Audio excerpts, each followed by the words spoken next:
We're going into the 6 pillars of brain health.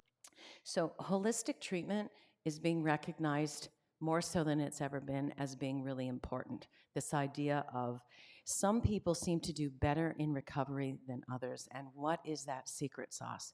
And so, a little bit of that is some of these ideas of lifestyle modalities and some of these other things. And so research is catching up. And if we think about aerobic exercise, and again, Nike has not endorsed this presentation nor paid me for any advertising here, but I think the phrase just do it is really important. Aerobic exercise is actually good for everybody.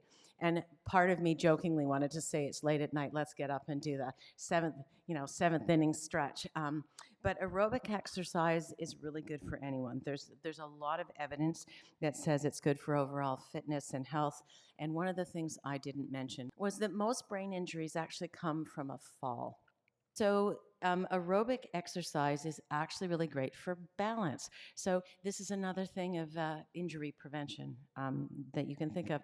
Some people have been very concerned about whether it's safe to engage in aerobic exercise after a brain injury. And it is. In fact, they've found that the faster you start safe aerobic exercise, you can really speed up healing and it can improve cognition as well as your mental health. The issue with cognitive exercise is there's so many different dimensions to it. It's very hard to study all as an entity. People take pieces of it, and you're going to hear about some pieces of things you can do for cognitive exercise. I just put the arrow beside communication and cognitive communication, not because I don't think any of the rest of them are important. And D, if you're still here, this is for you. I'm an honorary speech language pathologist.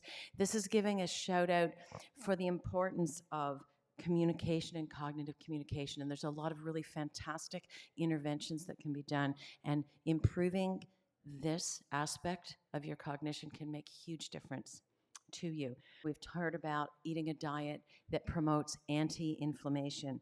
A lot of the research has been done on animal models because we can control their environment and what they eat. So it's been hard to bring it into human nature. But you are what you eat, and limiting harmful exposures.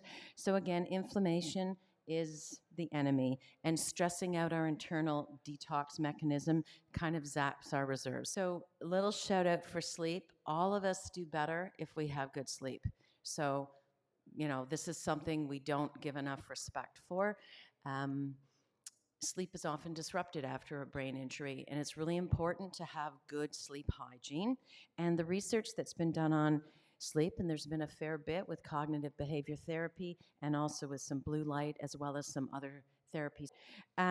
Mindfulness, it's got a lot of promise. It doesn't have to be meditation. Meditation doesn't work for everyone, but there's lots of ways of doing mindfulness. And you know what? It's not harmful. There's no downside here. This is a quote that I really like. The best way to predict the future is to create it. And I think a lot of us in this room are of this same mindset.